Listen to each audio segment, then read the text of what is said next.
रामनगर में 18 सितंबर को होने वाले चक्का जाम को लेकर वाहन स्वामियों की संयुक्त बैठक का आयोजन किया गया। इस बैठक में जिले और कुमाऊं मंडल के विभिन्न पदाधिकारी शामिल हुए।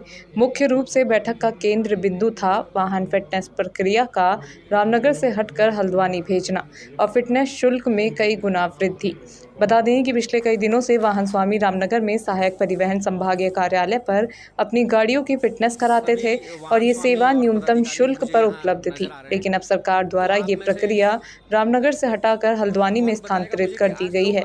इससे वाहन स्वामियों को दूर दराज जाकर फिटनेस करानी पड़ रही है, जिससे समय, श्रम और अतिरिक्त खर्च बढ़ गया है। बैठक में मौजूद वाहन स्वामी बताते हैं कि ये निर्णय उनकी आमदनी पर भारी असर डाल रहा है। साथ ही साथ फिटनेस शुल्क में भी अचानक कई गुना वृद्धि कर दी गई है। ठाकुर सिंह बिष्ट, अध्यक्ष कुमाऊं महासंघ टैक्सी यूनियन ने कहा, ये कदम वाहन स्वामियों की जेब पर डाका डालने के समान है। हम इसे कतई बर्दाश्त नहीं करेंगे। सरकार से मांग है कि पहले की भांति वाहन फिटनेस प्रक्रिया रामनगर में दोबारा शुरू की जाए। ठाकुर सिंह बिष्ट, मैं अध्यक्ष महासंघ कुमाऊं मंडल टैक्सी यूनियन। देखिए, जो हमारे यहाँ पे फिटनेस सेंटर था, जो हमारे यहाँ आरटीओ ऑफिस कार्यालय में जो फिटनेस होती थी, आज की डेट में उसको ट्रांसफर करके एटीएस में भेज रहे हैं। कोई ऑटो वाला है, ऑटो वाले के पास फिक्स एक 4-5 किलोमीटर का परमिट है, वो 60 किलोमीटर कहाँ दूर जाएगा। दूसरी बात, यहाँ पे को जब आरटीओ ऑफिस कार्यालय है तो यहाँ पे को जब आरआई कर सकता है फिटनेस। जब अगर आपने प्राइवेट सेक्टर में ही देना है तो आप एक काम कीजिए ना, या तो एक प्राइवेट सेक्टर अलग कर दीजिए और संभागीय परिवहन अधिकारी कार्यालय में भी जैसे मैनुअल फिटनेस होती थी वैसे ही कीजिए। ये तो लूटपाट का अड्डा बन गया है इस समय।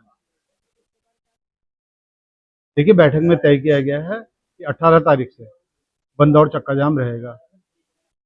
अगर 20 तारीख तक सरकार नहीं चेती तो 21 तारीख को समस्त कुमाऊं मंडल में, चाहे वो जनपद अल्मोड़ा है, बागेश्वर है, पिथौरागढ़ है, चंपावत है, उधम सिंह नगर है, नैनीताल है, सभी जनपदों की सारी टैक्सियां स्वतः ही क्या कहते हैं अपना संचालन बंद करने के लिए मजबूर होंगे।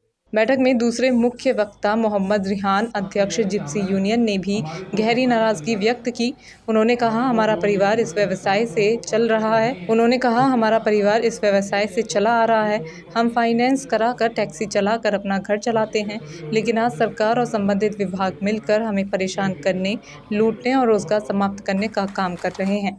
उन्होंने स्पष्ट चेतावनी दी कि अगर सरकार उनकी मांगे नहीं मानती है तो 21 सितंबर से पूरे कुमाऊं मंडल में टैक्सी वाहनों का संचालन पूरी तरह बंद कर दिया जाएगा।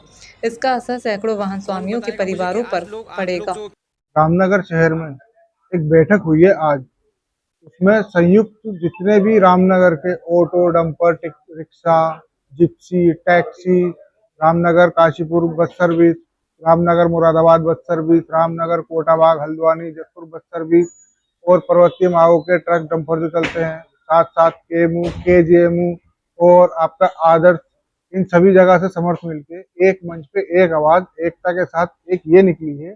जब रामनगर में एआरटीओ ऑफिस है, जहाँ पे हम अपना टैक्स जमा करते हैं, चालानों की भरपाई करते हैं, वीआईपी ड्यूटी और चुनाव में आने के लिए गाड़ियां भी उपलब्ध कराते हैं, तो हमारी ऐसी क्या गलती है सरकार के द्वारा, हमने ऐसा क्या गलत कर दिया है जो कि हमारा यहाँ पे फिटनेस बंद कर दी गई है। और इस फिटनेस को बंद करने के साथ साथ हमारे लिए सबसे बड़ी समस्या इस समय ये है कि हमें यहाँ से 70 किलोमीटर दूर भेजा जा रहा है। 70 किलोमीटर दूर भेजने के बाद भी आपने एक कमर्शियल वाहन स्वामी, चाहे वो ई रिक्शा वाला है, ऑटो वाला है या जिप्सी वाला है, 3 से 4 गुना अतिरिक्त जो उसके ऊपर बोझ डाला है। जो काम पहले हमारा 1500, 2-2,500 में हो जाता था, अब 70 किलोमीटर दूर जाने के बाद उसी काम के हमें 7 से 8,000 रुपए देने पड़ रहे हैं। इसके बाद चिंता का विषय ये है, अगर बिना बताए, बिना किसी अल्टीमेटम के दिए एटीएस सेंटर 3 से 4 गुना वृद्धि कर सकते हैं, तो भविष्य में इस बात की शासन या प्रशासन क्या गारंटी लेते हैं कि अगले 1 साल में ये 10 गुना कर देंगे या नहीं करेंगे। फिटनेस के लिए जाता है, बीच में कोई घटना घट जाती है तो उस घटना की भरपाई की जिम्मेदारी कौन लेगा? क्योंकि इंश्योरेंस कंपनी तो साफ पल्ला झाड़ देगी, जब आपका परमिट ही नहीं है तो आप इतनी दूर कैसे क्या कर रहे हो यहाँ पे।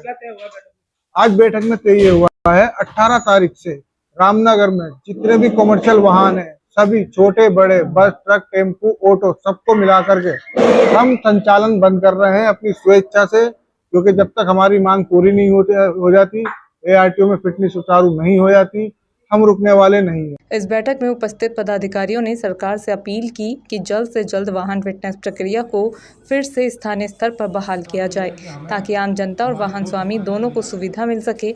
उल्लेखनीय है कि ये मामला स्थानीय जनजीवन पर भी असर डाल रहा है। आम नागरिकों को भी परेशानी का सामना करना पड़ रहा है क्योंकि टैक्सी सेवा बंद होने से आवागमन बाधित हो जाएगा।